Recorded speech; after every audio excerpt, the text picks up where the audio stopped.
ओम नमो भगवते वासुदेवाय। ओम नमो भगवते वासुदेवाय। ओम नमो भगवते वासुदेवाय।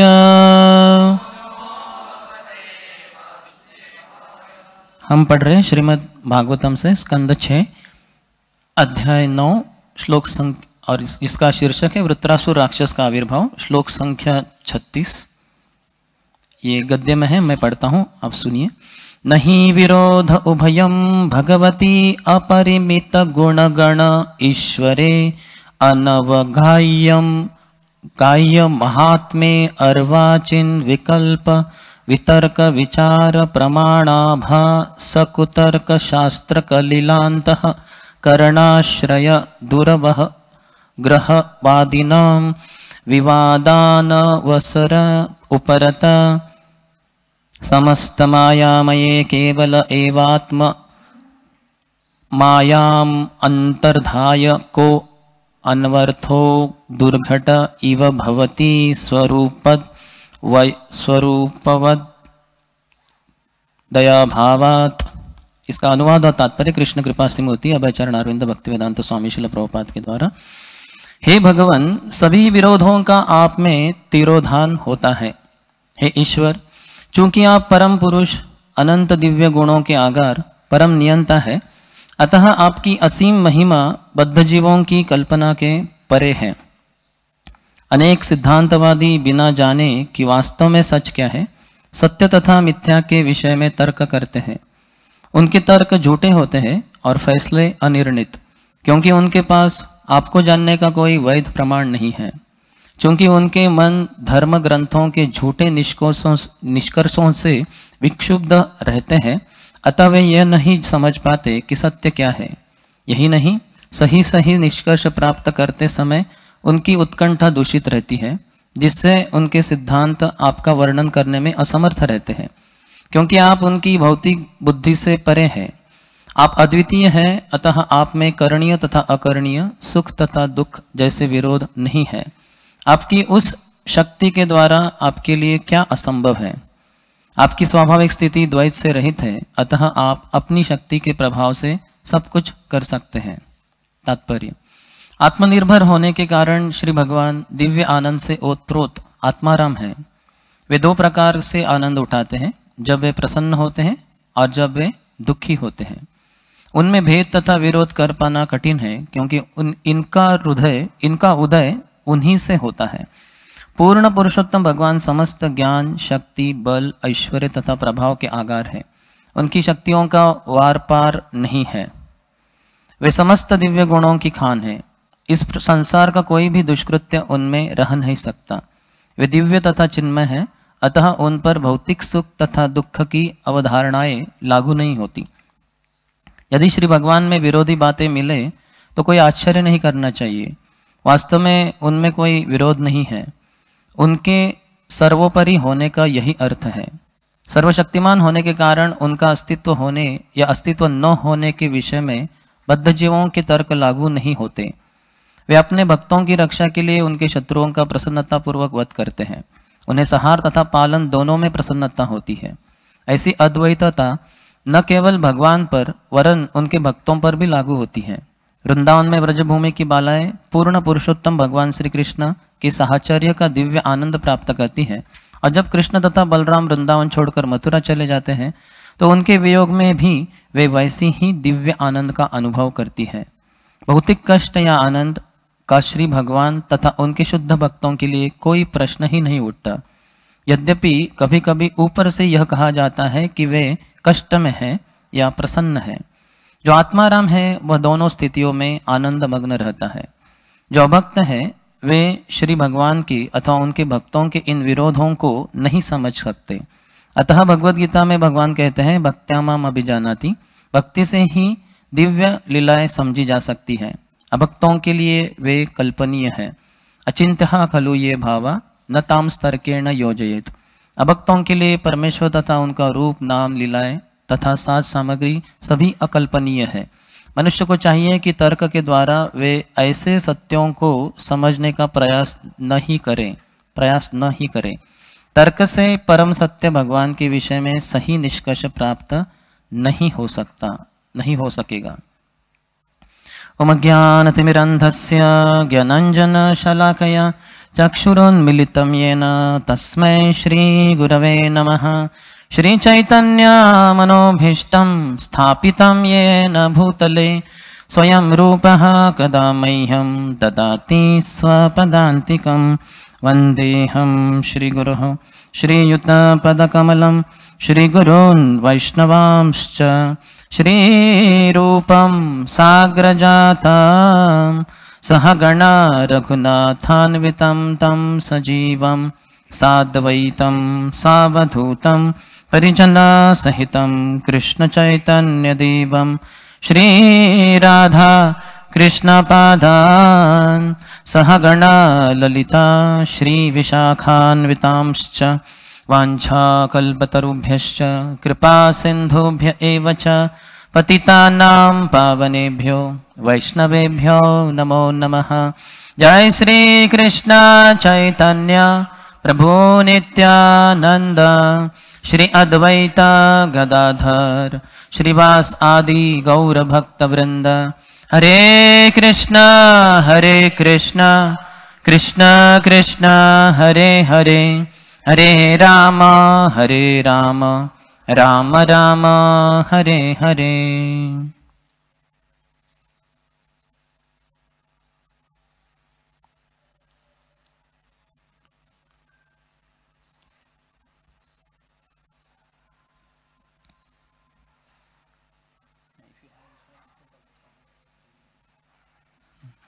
हरे कृष्णा। आज सुबह के श्रीमद् भागवतम कक्षा में सभी भक्तों का हार्दिक स्वागत है।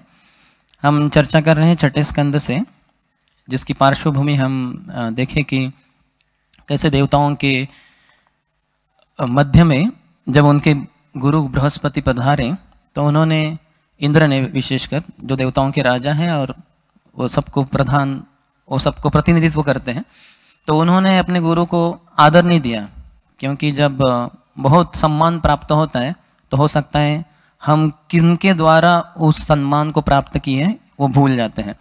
तो उसके कारण बृहस्पति वहाँ से चले जाते हैं और गायब हो जाते हैं, वो दिखते नहीं किसी को। तो इंद्र को अपनी गलती समझ में आती है, तो उसको पछताते हुए और समझने के लिए, उससे सुधारने के लिए कुछ अवसर नहीं, क्योंकि बृहस्पति वहाँ उपस्थित नहीं। इसके कारण फिर दानवों ने देवताओं के ऊपर हमला करके उनको परास्त कर दिया। पर अपने राज्य प्राप्त करने के लिए उन्होंने विश्वरूप के सहारे एक यज्ञ किया, लेकिन विश्वरूप ने अपने पिता के तरफ से भी, यानी देवताओं को भी दिए, अर्पण किए आहुति, लेकिन माता उनकी राक्षस की परिवार से थी, तो उन्होंने राक्षसों के लिए भी कुछ अर्पण किया। तो उससे अप्रसन्न होकर इंद्र ने उनका शिरच्छेद कर दिया। फिर उनके पिता त्वष्टा ने क्रोधित होकर एक यज्ञ किया, जिसके द्वारा ये जो शीर्षक है वृत्रासुर राक्षस का आविर्भाव वो प्रकट हुआ। उससे भयभीत होकर ये जो अभी चल रहा है, आज का 36वां श्लोक है, तो 31 से 45 तक ये देवताओं की प्रार्थना है भगवान के प्रति। और फिर भगवान जो प्रकट होते हैं तो वो उनको बताते कि आप दधीची के पास जाइए। फिर उनके द्वारा आगे की कथा आती है कि कैसे उनको वज्र प्राप्त होगा, जिसके द्वारा वृत्रासुर का ऊपरी रूप से देखा जाए तो वध किया जा सकता है। तो यहाँ ये प्रार्थना अर्पण कर रहे हैं देवता है 36वें श्लोक में। तो उसके अंतर्गत मैं यहाँ जो विचार कर रहा था कि सभी विरोधों का आप में तिरोधान होता है। ऑल कॉन्ट्राडिक्शंस आर रिकंसाइल्ड और resolved in the supreme Lord. हम इसके ऊपर थोड़ा चर्चा करेंगे कि सभी प्रकार के जो विरोधाभास होते हैं उससे भगवान मुक्त होते हैं। हम देख सकते ऐसे दिखते हैं या कभी वैसे दिखते हैं, ऐसे कुछ भी नहीं है, उसके वो परे ही है। जैसे प्रभुपाद ने बहुत अच्छे तरह से, बहुत बड़ा तात्पर्य है, तो उसमें बताया कि भगवान आत्माराम है। आत्मनिर्भर होने के कारण श्री भगवान दिव्य आनंद से ओतप्रोत है। तो भगवान को समझने के दो तरीके हैं, एक तो तत्व के रूप में और दूसरे लीला के रूप में। तो तत्व में वो सर्वश्रेष्ठ होते हैं, यानी सर्वश्रेष्ठ पदवी है उनका, क्योंकि पूर्ण पुरुषोत्तम भगवान है। शुरुआत में वही होते हैं, वही हर क्षण रहते हैं और उनसे फिर बाकी सब जन आते हैं। लेकिन लीला के अंतर्गत वो आनंद को आस्वादन उठाने के लिए अपने आप को एक कनिष्ठ स्तर पे लेते हैं, जैसे पुत्र के रूप में या फिर प्रेयसी के द्वारा अलग अलग रूपों में वो कनिष्ठ व्यवहार का, कनिष्ठ यानी एक जूनियर का रोल अदा करते हैं। जैसे उनको अपने सुपीरियर के ऊपर आधारित रहना पड़ता है, माँ यशोदा उनको नहीं खिलाए तो उनका आगे कैसे पालन पोषण हो इत्यादि। तो ये भगवान की लीला है। तो ईशोपनिषद के चौथे श्लोक में बताया है, अनेजदेकं मनसो जवीयो नैन देवा आप्नुवन् पूर्वमर्षत् तद्धावतोऽन्यान् अत्तेति तिष्ठत् तस्मिन्नपो मातरिश्वा दधाति। तो भगवान जो है एक जगह पे स्थिर है वो, और जिन बाकी सब, मैं थोड़ा इंग्लिश में ही पढ़ता हूँ इसको।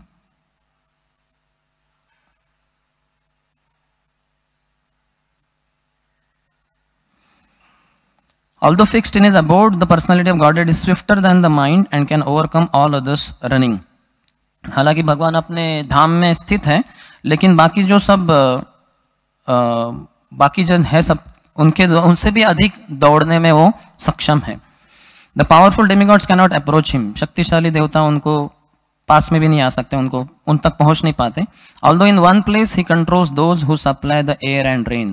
हालांकि भगवान एक जगह पे रहते हैं, लेकिन जो हवा और वर्षा को नियंत्रित करते हैं ऐसे देवता, वो भी भगवान उनको कंट्रोल करते हैं। He surpasses all in excellence. वो सभी के आगे चले जाते हैं, भगवान से कोई मुकाबला कर ही नहीं सकता। अगले श्लोक में भी कहते हैं, तद्देजति तन्नैजति तद्दूरे तद्वन्तिके तदंतरस्य सर्वस्य तदु सर्वस्यास्य बाह्यतः। तो इसमें कहते हैं कि भगवान चलते हैं लेकिन वो चलती भी नहीं है। श्री ईशोपनिषद में भगवान का जो ब्रह्म ज्योति जैसे है, निराकार स्वरूप जैसे, तो उसमें भगवान के हाथ पांव नहीं है लेकिन सब कुछ छीन लेने की उनकी शक्ति है। उनके पांव नहीं है लेकिन सबसे अधिक दौड़ते हैं उनके, यानी ब्रह्म ज्योति के। इसके परे भी फिर परमात्मा है और उसके फार ऊपर, बहुत ही ऊपर भगवान है। तो भगवान जो है सर्वशक्तिमान है और सच्चिदानंद उनका शरीर है। तो उस शरीर के द्वारा वो ऐसे दौड़ सकते हैं कि उनको कोई पकड़ ही नहीं सकता।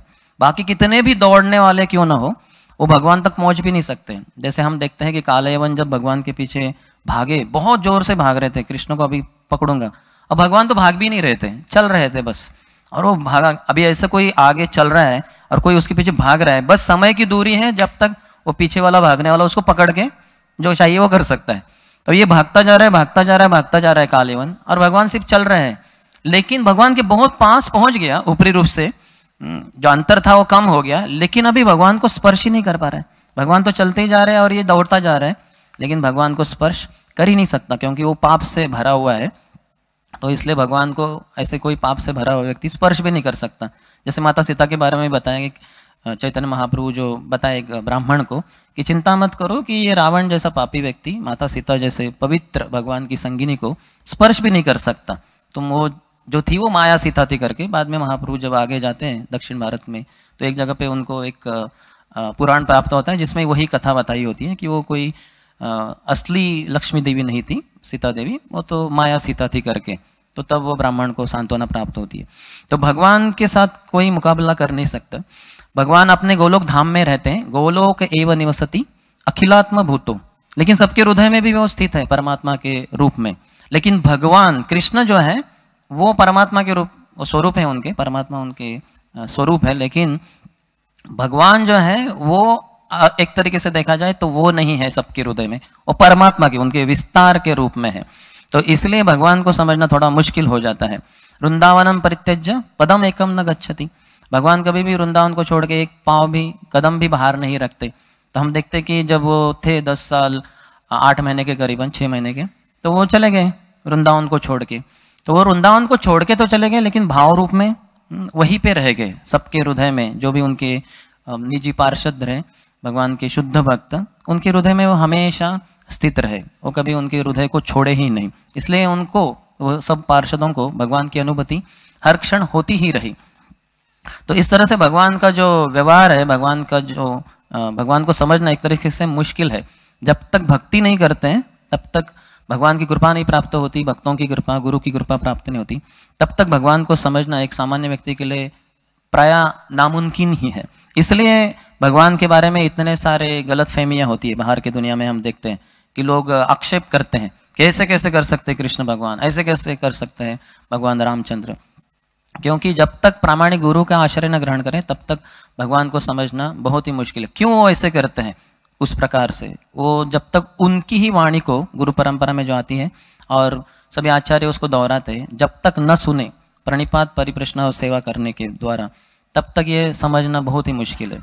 जैसे नरसिंह देव के बारे में भी बताया कि तव कर कमल वरे, उनके जो हस्त है, हस्त कमल, वो बहुत ही मुलायम है।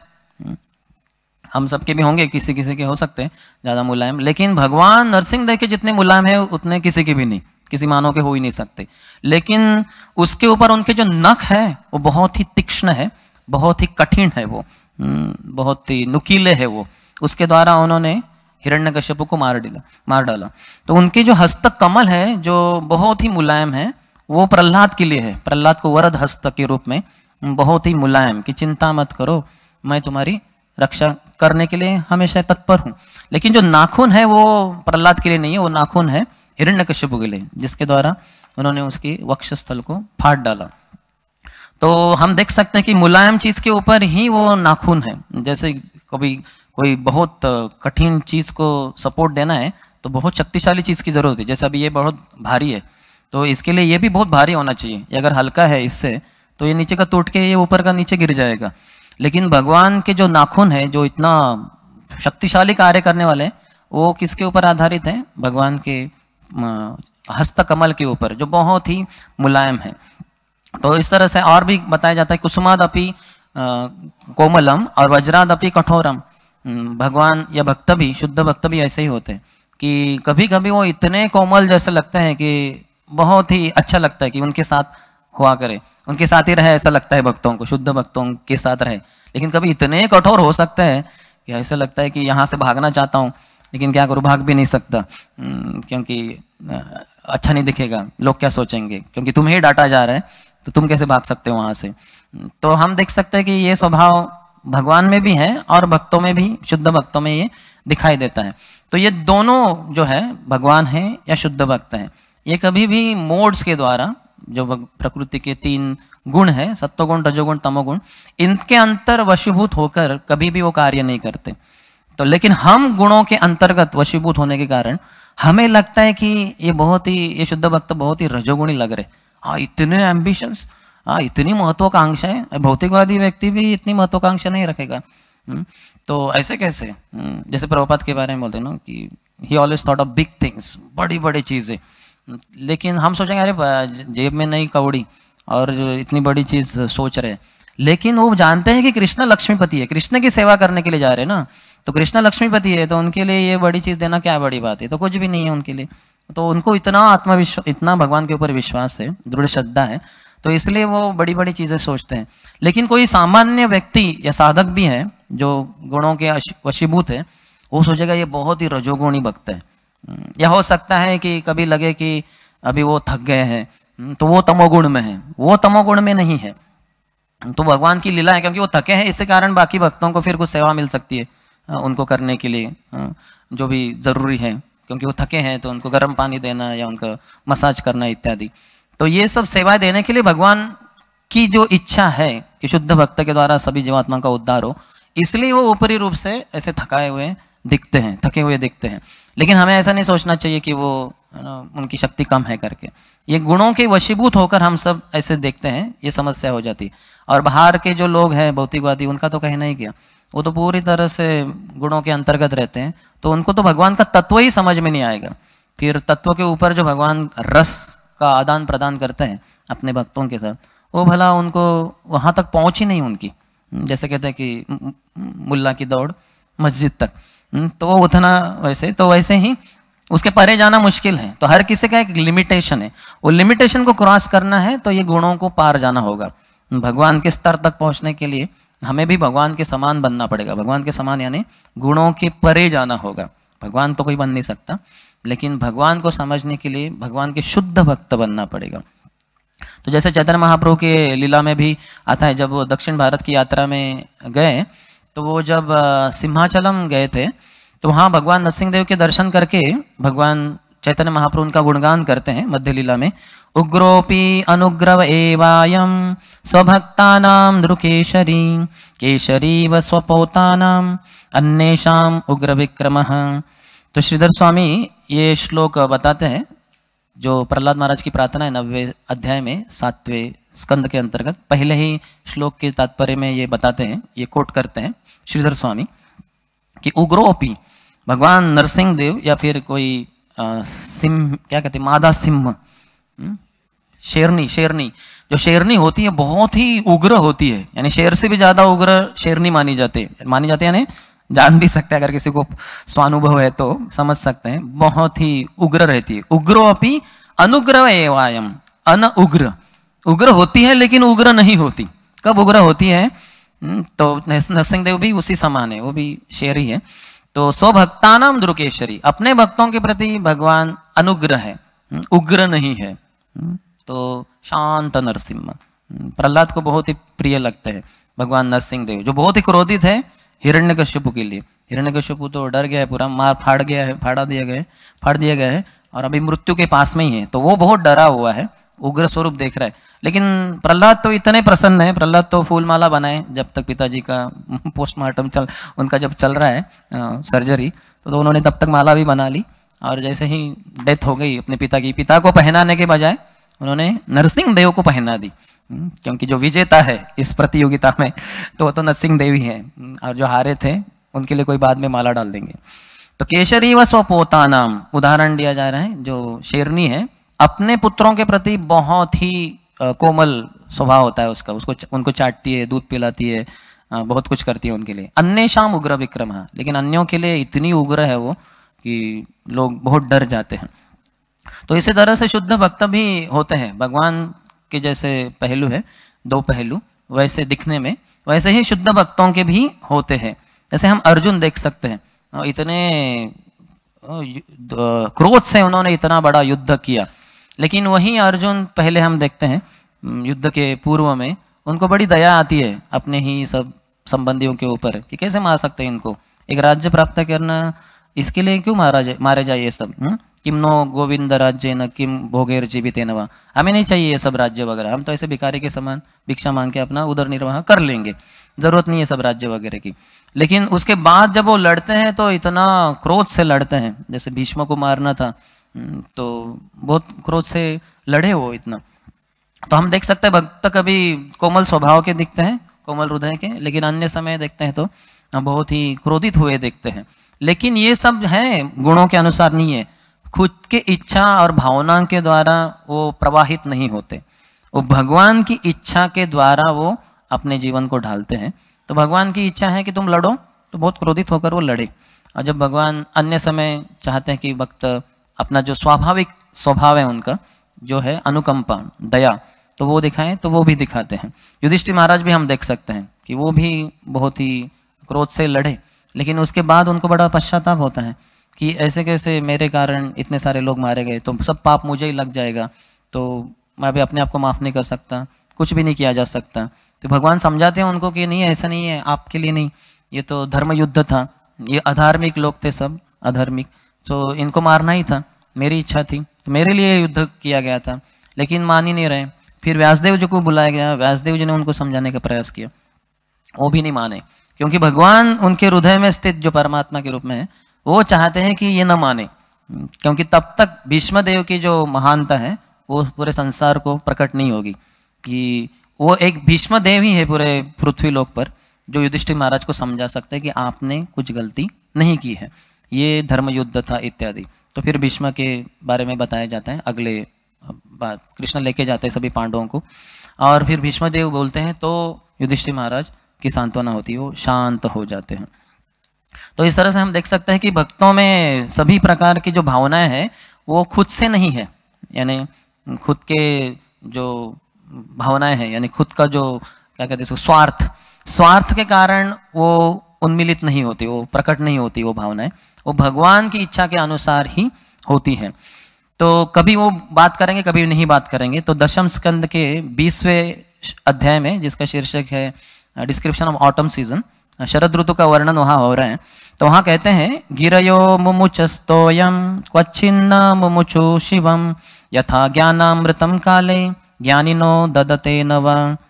तो गिरयो मुमुचयस्तोयम, कभी कभी जो पहाड़ होते हैं, पर्वत, वहां से तोयम पानी बहता है शरद ऋतु में। क्वचिन्न मुमुचु शिवम, कभी वो नहीं बहता। ये शरद ऋतु का वर्णन है। वर्षा ऋतु में वो पहाड़ों से, पर्वतों से इतना पानी बहता रहता है, इतना बह सकते हैं। अभी हम लोनावला में जाएंगे तो देख सकते हैं, बहुत ही उसका प्रभाव चलता रहता है। लेकिन शरद ऋतु में कभी बहेगा, कभी नहीं बहेगा। उसी तरह से यथा ज्ञानामृतम काले, जो शुद्ध भक्त होते हैं, महान भक्त होते हैं, जो भगवान के इच्छा के अनुसार चलते हैं, भगवान की सेवा ही उनका वो प्लेटफॉर्म रहता है, स्तर जिसके ऊपर वो कार्यान्वित होते हैं। तो यथा ज्ञानामृतम काले, कभी कभी ज्ञान के अमृत को वो दूसरों को प्रदान करते हैं। ज्ञानिनो ददते नवा, या अन्य समय वो बिल्कुल शांत रह जाते हैं, वो कुछ बात ही नहीं करते। इतने सारे लोग हैं लेकिन वो बोलने को तैयार ही नहीं, मुंह ही नहीं खोलते, वो बिल्कुल प्रचार करने को तैयार ही क्यों नहीं। तो कभी कभी एक ही व्यक्ति के लिए बहुत समय के लिए प्रचार करते रहेंगे, और कभी कभी इतने सारे लोग होने के बावजूद भी अपना मुंह तक नहीं खोलते। तो ऐसा क्यों है? तो ये कोई कॉन्ट्राडिक्शन, कोई विरोधाभास नहीं है। जो एक व्यक्ति है लेकिन बहुत ही उत्साही है भक्ति के बारे में जानने के लिए, प्रगति करने के लिए, तो फिर वो बहुत बोलते हैं, उनको अच्छे से प्रचार करते हैं। जैसे प्रभुपाद जब थे उधर रशिया में, तो दो ही लड़के थे वो, एक इंडियन एम्बेसडर राजदूत का पुत्र था और एक रशिया का निवासी था। तो उसमें रशिया का जो निवासी था, वो लड़का, वो बहुत ही उत्साही था। तो प्रभुपाद ने 3 दिन उसको लगातार प्रचार किया। प्रभुपाद की इच्छा होती अगर बस करे तो उधर ही रह जाए रशिया में और उसको ही प्रचार करते रहे, क्योंकि बहुत ही नेक और बहुत ही उत्साही था वो। तो इतना कि श्याम सुंदर प्रभु को लगा कि इसको डेली बेसिस पे प्रचार कौन करेगा। अभी 3 दिन तो हो गए, प्रभुपाद का जाने का समय हो गया, तो इसको प्रचार कौन करेगा। तो उन्होंने जो भगवगीता स्मगलिंग करके लेके गए थे, जो अलाउड नहीं था रशिया में, यहाँ स्मगलिंग भगवद गीता की हुई लेकिन सर्वोत्कृष्ट हुई। तो फिर उन्होंने वो सोचा कि ये इनको देना उचित है, तो उनको दे दिया कि आप भगवगीता पढ़िए, आपको समझ में आएगा सब तत्व ज्ञान क्या है इत्यादि वगैरह। और फिर वो चले आए। तो हम देख सकते हैं कि प्रभुपाद वहाँ कितना बोले, लेकिन कहीं अन्य समय पे जहाँ उचित प्रकार के या उत्साही लोग नहीं है, फिर शुद्ध भक्त बोलेंगे नहीं। सब मायावादी है या फिर भगवान को दोष देने वाले नास्तिकवादी लोग हैं, तो ऐसे लोगों के बीच में फिर शांत रहेंगे शुद्ध भक्त, क्योंकि उनको प्रचार करके हॉस्टिलिटी बढ़ जाता है, वो बहुत ही गलत प्रचार हो जाएगा, यानी वो लोग भगवान को और अधिकाधिक अपराध करेंगे। तो इसलिए शुद्ध भक्त ऐसी स्थिति में बिल्कुल बात नहीं करते। और दूसरा उदाहरण देखा जा सकते हैं सुखदेव गोस्वामी का। सुखदेव गोस्वामी जब वो कर रहे प्रस्थान किए, जैसे ही जन्म हुआ उनका, प्रकट हुए अपने माता के गर्भ से, 16 साल के जवान थे, चल दिए, किसी से बात ही नहीं कर रहे थे, किसी से बात नहीं कर रहे। लोग इतना ताने मार रहे, पत्थर फेंक रहे, लेकिन बिल्कुल उन्होंने कुछ उसको विरोध नहीं किया। लेकिन वही, और उनके बारे में ये भी बताया गया है प्रथम स्कंद के 19वें अध्याय में, कि अगर वो रहते थे, गृहस्थों के पास जाते थे भिक्षा मांगने के लिए, तो एक गिलास दूध उनको दिया जाएगा, तो तब तक जब तक दूध निकाला जा रहा है गाय से, तब तक वो उनको प्रचार करते थे उतने समय के लिए, क्योंकि वो साधुओं को आदर किए हैं और साधुओं की सेवा करने का भी भाव है, उनका सेवा जारी ही है, तो तब तक उनको कुछ बताते थे। लेकिन अन्य समय बिल्कुल किसी से बात ही नहीं करते थे, जैसे जड़ ही हो, जैसे जड़ भरत के बारे में भी बताया गया है, कभी बात ही नहीं की है किसी से, कुछ प्रचार नहीं, कुछ नहीं। लेकिन जब वो रघुगण नाम के उचित व्यक्ति को मिले, जो राजा था, तो तुरंत इतना बोले कि हम देख सकते हैं कितने सारे अध्याय है उसके, और बहुत उच्च कोटि का ज्ञान भी दिया। तो उसी तरह से सुखदेव गोस्वामी बात ही नहीं कर रहे थे। लेकिन जब परीक्षित महाराज कभी राजा के दरबार कभी भी नहीं गए थे एक बार भी, तो पहला ही है राजा, उसके दरबार नहीं गए हैं, वो दरबार छोड़कर वो आया है गंगा किनारे प्राण त्यागने के लिए ही। 7 दिन में मृत्यु होने वाली, तो 7 दिन के लिए उन्होंने पूछा कि मुझे क्या करना चाहिए, सामान्य व्यक्ति को क्या करना चाहिए, और विशेषकर जिसका मृत्यु पास में है तो क्या करना चाहिए। तो तुरंत सुखदेव गोस्वामी कहे बैठो, मैं तुम्हें श्रीमद् भागवतम सुनाता हूँ। और फिर 7 दिन 7 रात लगातार मुंह बंद किया ही नहीं उन्होंने, बोलते ही रहे। तो इस तरह से हम देख सकते हैं कि भक्तों के बीच में भी ऐसा जो विचार, ऐसा जो व्यवहार है वो देखा जाता है कि कभी भक्त बहुत बातें करेंगे, तो कभी एकदम शांत मूर्ति, मुंह तक नहीं खोलेंगे। उनकी इच्छा तक नहीं बोलने की, क्योंकि कोई अगर सुनने वाला नहीं है तो क्यों बोलना है। और लेकिन अन्य समय अगर कोई बोलने के लिए तैयार है, कोई सुनने के लिए तैयार है, तो ज़रूर वो बताना चाहेंगे उनको कुछ। हम देख सकते हैं कि चाणक्य पंडित के जो सत्वगुण के स्तर पे जो व्यक्ति है, तो अपने बच्चों को कैसे लालन पालन करता है। लालयत पंचवर्षानि दशवर्षानि ताड़यत प्राप्ते तु षोडशे वर्षे पुत्र मित्रवत आचरित, कि 5 साल की उम्र तक बच्चों को बहुत लालन पालन से प्रेम देना चाहिए, कितनी भी गलतियां क्यों नहीं हों। कुछ कितनी सारी गलतियां होती है, हर क्षण उनसे गलती ही गलती होती रहती है, लेकिन फिर भी उनको प्रेम देते रहना है। अगले 10 सालों के लिए, 5 साल हो गए, 6 से 15 साल तक उनको ट्रेनिंग देना है, उनको अनुशासन सिखाना है, डिसिप्लिन। और फिर जब 16 साल का हो जाता है बच्चा, तो फिर उसको मित्र के समान व्यवहार करना चाहिए। तो ये सत्वगुणी जो लोग हैं, ये अपने बच्चों को ऐसे ट्रेनिंग देंगे। रजोगुणी तमोगुणी अलग प्रकार से देंगे, उनको पता ही नहीं होगा शायद कि कैसे ट्रेनिंग देना है, लेकिन जो सत्वगुण में है तो वो ऐसे देंगे। लेकिन हम देखते हैं कि माता यशोदा कृष्ण को कितना डांटी। तब कृष्ण तो वो लालयत पंचवर्षानि के फेज में थे, वो तो 3 साल से भी 3 साल 6 महीने के कम उम्र के थे, लेकिन माता यशोदा ने तो उसको दंडा ही दिखाया, जो 6 साल की उम्र से आगे 15 साल की उम्र तक दिखा सकते हैं। लेकिन माता यशोदा ने इधर ही दिखा दिया, यहाँ तक कि उसका पीछा भी किया, अंत तक उसको बांध भी दिया। इतना सब कुछ किया, भगवान भी डर गए, इतना क्रोधित थी माता यशोदा। तो हम देख सकते हैं कि उन्होंने नियम पालन नहीं किया। लेकिन ये सत्वगुण रजोगुण तमोगुण के अंतर्गत नहीं रहते शुद्ध भक्त। और ये तो माता यशोदा की तो बात ही क्या है, तो भगवान की नित्य पार्षद है। तो ये सत्वगुण रजोगुण तमोगुण के अधिभूत उसके अंतर्गत नहीं है, तो ये नियम लागू नहीं होता। वो जानती हैं कि कृष्ण ये लीला करना चाहते हैं, नहीं तो भगवान को दामोदर नाम कैसे प्राप्त होता अगर माता यशोदा उनके पीछे भागकर उनको एक दाम से, एक रस्सी से न बांधती। तो भगवान के शुद्ध भक्त ये कभी भी भौतिक गुणों के अनुसार कार्यान्वित नहीं होते, वो इसके परे होते हैं। वैसे शिला प्रभुपाद के बारे में भी हम देख सकते हैं। शिला प्रभुपाद अपने खतों में, पत्रों में लिखते थे अंतिम अंत में कि you are ever well wisher, आपका हमेशा का हितैषी। और वो प्रभुपाद थे भी इतने दयालु कि सब समझ सकते थे उनको कि कितना ये दया दिखा रहे हैं। वो जब पहले के दिनों में 1966 में जब मैचलेस गिफ्ट शॉप में रहते थे वो लड़के लोग, तो उनसे कितनी सारी गलतियां होती थी। वो तो व्यसन तो करते ही थे, गलत चीज़ें वगैरह, लेकिन कभी कभी उनके झगड़े भी हो जाते थे किसी कारण से। कोई किसी ने डांट दिया, कभी किसी ने को लाफा भी मार दिया, तो वो सब प्रभुपाद को सॉल्व करना पड़ता था कि क्या हुआ, कौन सही था इसमें, कौन गलत था। लेकिन प्रभुपाद बहुत ही कृपावश उनके लिए वो करते थे, यहाँ तक कि उनके लिए ही कुकिंग करते थे।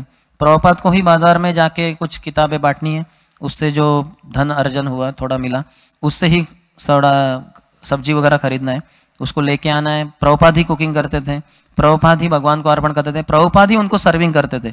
और वो सर्विंग करके वो खाने के बाद वो सब तो चले गए, प्रभुपाद ही वो प्लेट्स को धोते थे। प्रभुपाद ही वो जो टेम्पल हॉल खराब हो गया क्योंकि उन्होंने आधा खाया आधा बाहर फेंक दिया यानी उनको पता ही नहीं कैसे कल्चर्ड व्यक्ति, सुसंस्कृत व्यक्ति को कैसे खाना चाहिए, कैसे सोना चाहिए, उनको कुछ भी पता नहीं। तो प्रभुपाद इतने दयालु, कभी भी किसी को रोक टोक नहीं किया, किसी को गलत बोला, बुरा भला कहा ही नहीं, बिल्कुल सब जैसे पुत्रों को या पोतों को जैसे कोई प्रेम देगा वैसे प्रभुपाद देते रहे। लेकिन अन्य तरफ हम देखते हैं कि जब प्रभुपाद के 4 सन्यासी शिष्य उन्होंने जब प्रचार करना शुरू कर दिया कि प्रभुपाद कहते हैं कि वो कृष्ण दास है, लेकिन हम सब मूर्ख हैं, हम समझ नहीं पा रहे, प्रभुपाद स्वयं कृष्ण ही है, अपनी नम्रता के कारण ऐसे बोल रहे हैं, नहीं तो समझना चाहिए कि प्रभुपाद ही कृष्ण है करके। तो वो बताने लगे, देखो ऐसा कार्य पूरे संसार भर में इतना प्रचार प्रसार कोई आदमी कर सकता है क्या, नहीं, संभव ही नहीं, ये तो भगवान का ही कार्य है। तो अपना लॉजिक बता रहे थे, सबको कन्विंस करने का प्रयास कर रहे थे। तो भक्त भ्रमित हो गए कि क्या सच है। प्रभुपाद तो इसके विरोध में, प्रभुपाद तो हमेशा कहे कि हम भगवान नहीं, हम ना कभी भगवान बन सकते हैं ना कभी भगवान है। और कोई गुरु अगर कहे कि वो अगर जीओडी गॉड है, तो वो जीओडी गॉड नहीं, वो डीओजी डॉग है, वो कुत्ता है, उसको पीटना चाहिए। तो प्रभुपाद इतने कठोर वचन बोले थे, लेकिन ये अभी प्रभुपाद की शिष्य है, सन्यासी है, सीनियर डिवोटीज है, और ये ऐसा कह रहे हैं। तो वो जो भ्रम था, जो संभ्रम था, वो बढ़ता गया। अंततः कुछ भक्त प्रभुपाद से जाके मिले वैयक्तिक रूप से, कहे प्रभुपाद क्या ये सच है, आपके कुछ 4 सन्यासी शिष्य कह रहे हैं कि आप स्वयं कृष्ण है करके। प्रभुपाद के कौन है वो मूर्ख लोग, नाम बताओ। तो उनके नाम बताए गए, बोले सबको बुलाओ, तो चारों को बुलाया गया। प्रभुपाद कहे कि आप इस्कॉन के हद के बाहर, out, you are no more in ISKCON, ISKCON में नहीं है, आप बाहर चले जाओ। तो बोले नहीं नहीं प्रभुपाद, बोले आपने ऐसे कैसे कहा कि मैं भगवान हूँ करके, मैंने कितनी बार बताया है कि आपने सुने नहीं प्रवचन वगैरह। नहीं नहीं नहीं प्रभुपाद ये वो, तो माफ़ी कर दीजिए। प्रभुपाद बोले नहीं ऐसे नहीं माफ़ी होगी, आपको जाके एक सेंटर खोलना है इस्कॉन का कृष्णा का एक मंदिर बांध दो कहीं तो संसार में, तो उसके बाद ही आ सकते हैं। ऐसे तो 108 मंदिर बनेंगे ना 12 साल में, इतना आसान थोड़ा ही। तो ऐसे किसी भी रूप में यानी तभी तो वो सुधरेंगे और अच्छे से प्रचार करेंगे। फिर वो जो गलत उन्होंने किया था उसको अंडू करना है, तो इसलिए वो करना ही चाहिए। तो फिर प्रभुपाद ने उनको भेज दिया और फिर वो गए अच्छे से प्रचार करके। वापस जब आ गए, कहा प्रभुपाद हमने एक मंदिर खोला है। तो प्रभुपाद कहे ठीक है फिर अभी आ जाओ। तो प्रभुपाद हम देख सकते हैं कि इतने कठोर बन गए थे उनके साथ, उनको बैन ही कर दिया था। अन्य समय जो इतने हिप्पी है जो गए गुजरे हैं, लेकिन प्रभुपाद इतनी दया दिखा रहे थे, उनको खिला रहे थे वगैरह, लेकिन इनको तो पूरी तरह से बाहर ही कर दिया, यानी प्रभुपाद कर रहे थे क्योंकि वो गलत रास्ते पे जा रहे थे। तो शुद्ध भक्त देखेंगे कि भगवान की भक्ति के लिए क्या अनुकूल है और खुद के जीवन में और दूसरों के जीवन में, फिर उसके अनुसार ही वो दूसरों को प्रेरणा देते हैं। लेकिन हम हो सकता है ये विरोधाभास को समझ न पाए कि इतने दयालु कभी दिखते हैं, कभी इतने क्रोधित है क्या व्यक्ति। व्यक्ति को समझना इतना आसान नहीं, it takes one to know one. तो इसलिए अगर भक्तों को देखते हैं वैष्णवेर क्रिया मुद्रा विज्ञ न भुजाएं। कल हम चर्चा कर रहे थे पीडीसी क्लास में कि जो रामानंद राय के पास प्रद्युम्न मिश्रा को भेजा था श्री चैतन्य महाप्रभु के द्वारा, कि जो कृष्ण तत्व मैं क्या बताऊं आपको, मुझसे बहुत अच्छा रामानंद राय जानते, तो उनके पास से सुनिए। तो जब जाते हैं प्रद्युम्न मिश्रा और देखते हैं कि रामानंद राय है ही नहीं, तो उनका जो वहाँ के सेवक होते हैं उनको पूछते हैं कि बोले बैठिए आप आएंगे थोड़े समय के बाद। तो बहुत समय हो गया, आ ही नहीं रहे। फिर अंततः तो उन्होंने पूछा कि क्या कौन से कार्य में लगे हुए। वो बोले वो देवदासियों को, 2 सुंदर 16-18 साल की युवतियां हैं, उनको वो ऑयल लगा रहे हैं, मसाज कर रहे हैं उनके शरीर को, उनको नहला रहे हैं, उनको कपड़े पहना रहे हैं, उनको साज श्रृंगार कर रहे हैं और उनको सिखा रहे हैं कि कैसे भगवान के लिए गाना चाहिए, कैसे नाचना चाहिए। तो ये सुन के प्रद्युम्न मिश्रा तो सब फ्यूज आउट हो गए उनके जैसे कि ये क्या है, ये कैसे कर सकता है, ये अच्छा नहीं है। कैसे कोई पुरुष स्त्री को, और वो भी किसी और की पत्नी भी नहीं, वो कोई और लड़कियों को कर सकता है। तो फिर वो बाद में रामानंद आए, कहें सॉरी मैं लेट हो गया, मुझे पता नहीं था आप आए वगैरह, तो क्या कहना था आपको। तो कहें कि मुझे कुछ आपको कृष्ण के बारे में पूछना था, लेकिन अभी बहुत देर हो गई है तो मैं निकलता हूँ। तो बोले ठीक है फिर आप कल वगैरह आइए। बोले ठीक है। तो वो वहाँ से जाते हैं और दूसरे दिन चैतन्य महापुरुष को मिलते हैं। तो महाप्रभु कहें कि फिर कैसा हुआ आपका वार्तालाप रामानंद राय के साथ। तो वो बोले क्या वार्तालाप, वो तो बहुत बिजी थे। और बिजी तो किस में बिजी, ऐसे वो युवतियों को ऐसा सब करना। तो वो उनके बोलने से ही समझ में आया कि वो भ्रमित हो गए, कैसे कैसे कोई कर सकता। तो महाप्रभु उनको बताते हैं कि अरे ये रामानंद राय ऐसा मत सोचो कोई सामान्य व्यक्ति है, ये इंद्रिय दमन के सर्वश्रेष्ठ उदाहरण है। अर्थात ये साक्षात विशाखा देवी है। तो विशाखा देवी भगवान कृष्ण राधा कृष्ण की सेवा में अन्य गोपियों को साज श्रृंगार इत्यादि करती हैं, तो वही कर रही हैं। उनके लिए किसी ऐसे स्त्री हो पुरुष हो, किसी देह को स्पर्श करना यानी पत्थर को स्पर्श करने के समान है। उनके मन में कुछ भी तनिक विकार उत्पन्न नहीं हो रहा है। लेकिन मैं जो हूँ, मैं अगर लकड़ी के भी अगर एक स्त्री के मूर्ति को देखूं, क्या कहते हैं उसको, डॉल को, तो मुझ में विकार उत्पन्न हो जाएगा, मुझे समस्या हो जाएगी। लेकिन रामानंद राय वो तो इतने महान हैं, उनको कुछ उससे अंतर नहीं पड़ता। तो तुम जाओ और उनसे श्रवण करो। तो फिर प्रद्युम्न मिश्रा इतना सब सुनने के बाद रामानंद राय की महानता, फिर जब जाते हैं और रामानंद राय के साथ चर्चा होती है उस दिन, तो इतना प्रसन्न हो जाता है कि इतना कृष्ण तत्व या कृष्ण रस में, कृष्ण भक्ति का जो रस है, इनसे बढ़कर शायद ही कोई जानता हो संसार में। ये उनका वो निर्णय रहा। और फिर बाद में आके महाप्रभु को बताते हैं कि मैं आपका बहुत आभारी हूँ कि आप जो मुझे मैं गलत समझ रहा था उससे आपने मुझे मुक्त कर दिया। तो भक्तों को समझना बहुत ही मुश्किल है। वैष्णवेर क्रिया मुद्रा विज्ञ न भुजाएं, कि भक्त जो कर रहे हैं तो वो उनके पीछे का आशय क्या है, या कुछ बोल रहे हैं उसके पीछे का आशय भी क्या है ये समझना इतना आसान नहीं है, क्योंकि हम उस तरह पे है ही नहीं। तो बहुत ही आसान है भक्तों को गलत समझ बैठना। इसलिए माया इसी तरह से भक्तों के बीच में प्रवेश करेगी। माया कभी किसी को सिगरेट नहीं दिखा सकती या अन्य कोई प्रलोभन भक्तों को नहीं देख सकती, क्योंकि भक्त संग में रहते हैं, भक्ति करते हैं, जप करते हैं, हरे कृष्ण कृष्ण कृष्ण हरे हरे, हरे राम राम राम हरे हरे, ये हरे कृष्ण महामंत्र का जप करते हैं। तो इसके द्वारा माया को प्रवेश करने के लिए अन्य कोई तरीका प्रकार है ही नहीं। एक ही तरीका है भक्तों के बीच में फूट डालने का, उनमें गलत फहमियाँ पैदा करने का, और इस तरह से भक्तों को दूर लेके गए। फिर डिवाइड एंड रूल, जैसे हम बचपन में वो कथा सुने, शेर जो गैयों को खाना चाहता था, 4 गैयों की मैत्री थी, तो वो खा ही नहीं सकता था, क्योंकि 4 साथ में ही रहती है, हमेशा साथ में चरती है, साथ में पानी पीने के लिए जाती है, साथ में घूमती है। तो उसने फिर एक के कान में बताया कि देखो कुछ फुस फुस फुस फुस फुस कुछ तो बताया उसने, अल्लाह दूसरों को मत बताना, तुम्हारे लिए सिर्फ। तो बाकी गैयों ने पूछा क्या बताया तुमने कान में? वो बोले तुम्हारे लिए नहीं, तुम अपना माइंड योर ओन बिजनेस, तुम अपना कार्य करो। बोले ऐसे हमें नहीं बताती, फिर हम आपकी तुम्हारे साथ नहीं रहते। ऐसे करके वो चारों अलग अलग कर दी। फिर शेर ने एक एक के ऊपर हमला करके उनको अंत कर दिया। तो इसी तरह से माया भी भक्तों के बीच में गलत फहमी उत्पन्न करेगी। गलत फहमियों के द्वारा अन्य उसको ज़्यादा तरीका नहीं प्राप्त होगा जब तक भक्त भक्ति का कार्यों को करते जा रहे हैं।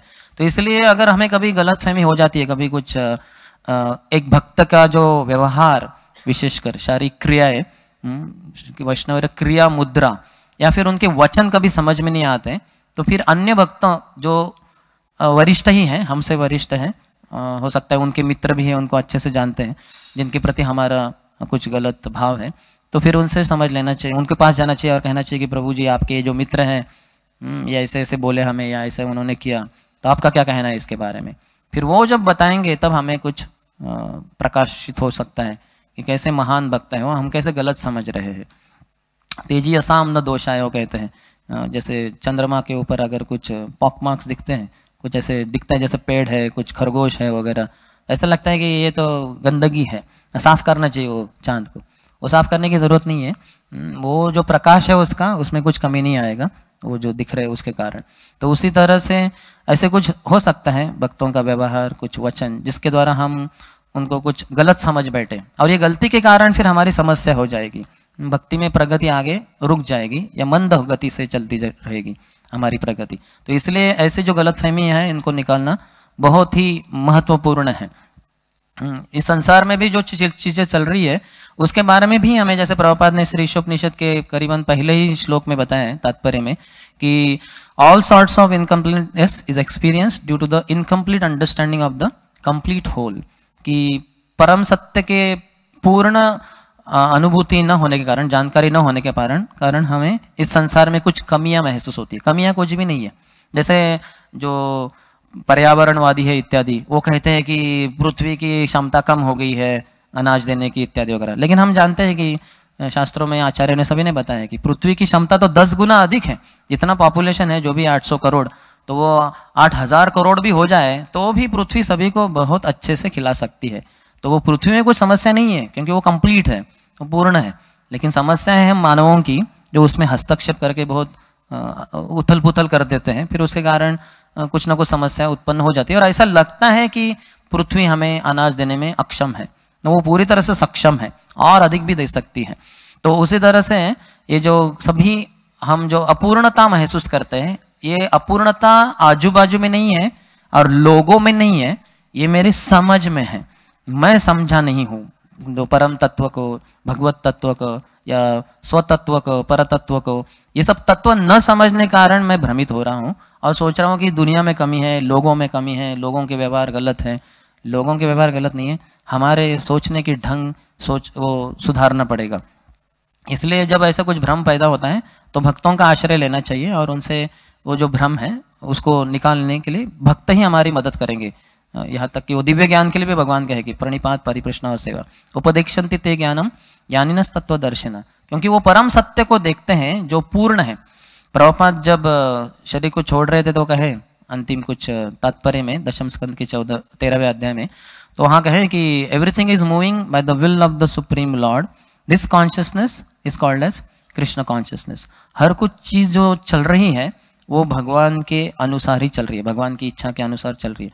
तो ये जो समझ पाता है तो वो कृष्ण भावना भावित है। और जितना हद तक हम कृष्ण भावना भावित नहीं है उतना हम सोचते हैं कि ये गलत है, वो गलत है, ये सब, ये ठीक नहीं, वो ठीक नहीं। नहीं, आप ठीक नहीं है, आपकी समझ ठीक नहीं है। तो आप समझने के लिए प्रामाणिक गुरु के पास जाइए, उनके किसी प्रतिनिधि के पास जाइए, और फिर वो आपकी जो गलत फहमी है वो निकल जाएगी। तो उस तरह से जो भगवान में जहाँ बताया गया सभी विरोधों का आप में तिरोधान होता है, कि भगवान में कोई भी जो दिखता है ये लीला है, भगवान सुख दुख के परे है, वो लीला करते हैं, वो भी भक्तों का मनोरंजन करने के लिए ही, उसमें भी उनका कुछ निजी स्वार्थ भी नहीं है। भक्त चाहते हैं कि भगवान के साथ आदान प्रदान हो, भक्ति के द्वारा वो इच्छा प्रकट करते हैं, तो फिर भगवान उनके साथ इतने सारे लीलाएं रचना करते हैं। तत्व में देखा जाए तो भगवान आत्माराम है, लेकिन रस में वो अपने भक्तों के साथ आदान प्रदान करते हैं ये सभी लीलाओं के द्वारा, जिसको हम शायद गलत समझ बैठे। दामोदर लीला में कहते हैं कि भगवान आप तक काम है, उनकी सभी इच्छाएं वो खुद ही पूर्ण करने में समर्थ है, लेकिन फिर भी माता यशोदा के ऊपर वो आधारित है। वो उनसे भय डरता है, लेकिन वो माता यशोदा से डरे हुए हैं। तो इस तरह से बहुत सारे कॉन्ट्राडिक्शंस, विरोधाभास दिखेंगे, क्योंकि हम समझ नहीं पाते तत्व और रस को ठीक तरीके से। फिर इसके कारण फिर व्यवधान आ जाता है हमारी भक्ति में, प्रगति में, क्योंकि हम भगवान के ऊपर संशय कर रहे हैं, या शुद्ध भक्त गुरु जो हमें भगवान से संबंधित कर रहे हैं, संबंध जोड़ रहे हैं, उनके ऊपर अगर हमारे संशय है तो फिर हम कैसे हरे कृष्ण महामंत्र जप को ठीक से कर पाएंगे? वो नहीं कर पाएंगे। जैसे अगर मैं एक्सेलेरेटर भी दबा रहा हूँ और साथ में ब्रेक भी दबा रहा हूँ, तो वो गाड़ी आगे जाना दूर की बात, उसमें समस्या भी हो जाएगी। आपको गति से जाना है तो एक्सेलेरेटर दबाना है, और गति कम करनी है तो ब्रेक दबाना है। तो इस दोनों को साथ में करना ये जायज़ नहीं है, ये ठीक नहीं है। तो इसलिए ये तत्व को और रस को हमें ठीक से समझना चाहिए, भ्रमित नहीं होना चाहिए। और भ्रमित हो भी गए तो किसी भक्त के पास जाकर अपने उस भ्रम से बाहर निकलने के लिए उनको प्रश्न पूछने चाहिए, और उनसे जब वो बताएंगे तब हमारा भ्रम निकल जाएगा, भक्तों का हम ठीक तरह से समझ पाएंगे, और फिर भक्ति में बहुत तेज गति से प्रगति करेंगे। ठीक है, यहीं पे विराम देंगे। किसी का कोई प्रश्न? Hare Krishna. Very, very grateful for making this statement that all incompleteness is perceived because of incomplete understanding. Not incompleteness is not in person, in situation, or what is happening in world. Incompleteness is in my perception of it without connecting with Krishna. So thank you so much for that. My question is about, like I asked yesterday about understanding Krishna. So yesterday also Prabhuji said that surrender, like Uddhava, who has already surrendered, he has questions about Krishna in 3rd canto of Srimad Bhagavatam. There is Vidura, who has seen the massacre. He has great distress and clarifications about what is happening. So having surrendered also, it appears in the Bhagavatam that they have some not clear understanding about contradictions in Krishna. So how do we understand this, and about what we should be doing when we are not able to understand Krishna's actions? तो हमें तो भक्तों के पास जाना है, वो तो हमने काफ़ी बार दोहराया बार बार, कि अगर हम भगवान को समझ नहीं पा रहे, शुद्ध भक्तों को नहीं समझ पा रहे, तो अन्य भक्तों के पास जाकर उनसे समझना है कि कैसे भगवान में कोई गलती नहीं है इत्यादि। और ऐसे जो भक्त, जैसे हमने युधिष्ठिर महाराज का उदाहरण दिया, जैसे उनको अपने बारे में ऐसे जैसे गलत फहमी हो रही है कि मेरे स्वार्थ के कारण इतने सारे लोग मारे गए, तो फिर भगवान समझाने के बाद भी वो समझ नहीं पा रहे, जैसे हमने बताया, क्योंकि भगवान चाहते हैं कि भीष्मदेव का गुणगान हो। तो उसी तरह से हो सकता है कभी कभी शुद्ध भक्तों के जीवन में, विदुर जी हो या उद्धव जी, तो भगवान चाहते हैं पूरे संसार के लिए कुछ बाहर प्रकट हो जाए। ये व्यवधान, ये जो ऐसे हैं, जैसे अर्जुन को उन्होंने भ्रमित किया योग माया के द्वारा, तो उसी के कारण भगवत्ता प्राप्त हुई। और फिर परीक्षित महाराज जो अपने माँ के घर में इतना क्षुधा को, इतना गर्मी को सहन किए थे, एक दिन में क्या वो शिकार न मिले और इतना कैसे उनको पीड़ित हो गए वो, कि पानी के कारण उन्होंने सर्प वगैरह डाल दिया। ये भगवान की रचना है, क्योंकि इसी कारण श्रीमद् भागवतम पूरे संसार को प्राप्त होने वाला है। तो ऐसे शुद्ध भक्त जब ऐसे कुछ करते हैं तो हमें समझना चाहिए कि हमारे ही भले के लिए है। और कभी कुछ आचार्यों ने कमेंट्री की है तो उसके द्वारा वो भी समझ सकते हैं। Yes, so you gave 2 examples. That is very clearly mentioned that they were bewildered by Krishna's energy. That's how Bhagavatam came, Bhagavad Gita came, even Uddhav Gita also came that way. because Uddhava was bewildered by Krishna.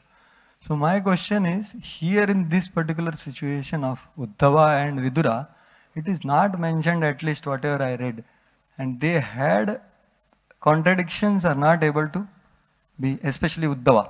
So how do we understand that? तो मैं निवेदन करूंगा श्रीमान राधेश्याम प्रभु से, अगर वो जानते हैं, मैंने तो वो पढ़ा नहीं. Uddhava and Vidura. Khedati, Mam Khedati, what is that, you know? Ajo, You can answer. those contradictions, actually Uddhava had those questions actually. Hare Krishna. Actually, Uddhava is speaking in ecstasy. Uddhav बोल रहे हैं देखो कंस को मारा भगवान ने, लेकिन खुद राज सिंहासन में बैठने के बदले उन्होंने उग्रसेन को बिठा दिया जो वृद्धावस्था में है. ये क्या हम कैसे समझ सकते हैं कृष्ण की ऐसी एक्टिविटीज? इसका मतलब क्या है? कृष्ण कितने हम सब लोगों की प्रेम के लिए सही वस्तु है वह व्यक्ति, क्योंकि इतने भगवान महान है कि उनके बुढ़ापा भी ना देखकर उग्रसेन को उन्होंने आसन में बिठा दिया. इसी तरह जब उनका जहाँ भगवान का अवतरण होता है कंस के कारागार में, तब ये चिंतित हो जाती है देवकी. वो बोलते कि इतनी बड़ा रूप दिखा रहे हैं आप, चतुर्भुज रूप, अगर कंस आएगा तो आसानी से आपको पकड़ कर मारेगा, इसलिए ऐसे छोटे शिशु बन जाओ कि आपको कहीं तो छुपा सकती हो, ऐसा बोलती है देवकी. और वसुदेव और देवकी दोनों बहुत चिंता में मग्न हैं.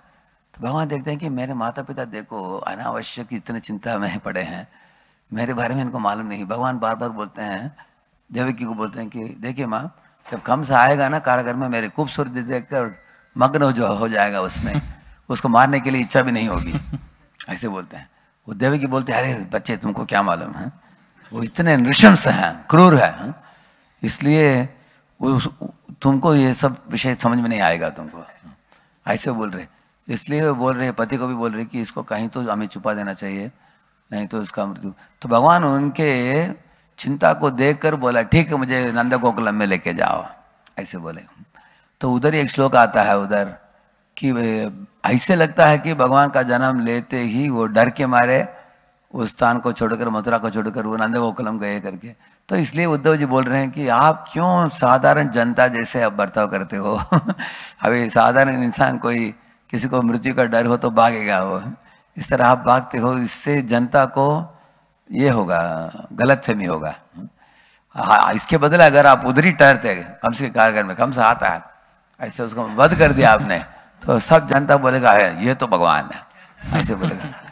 तो किसी ने बोला कि अरे भगवान को कंस को वध ही करना था ना, अगर वध ही करना है तो कारागार में ही वध कर सकते थे आप, उधर जाने की क्या जरूरत है. मूर्ख लोगों को मालूम नहीं कि नंदा गोकुल में जाकर लीला करना उनको.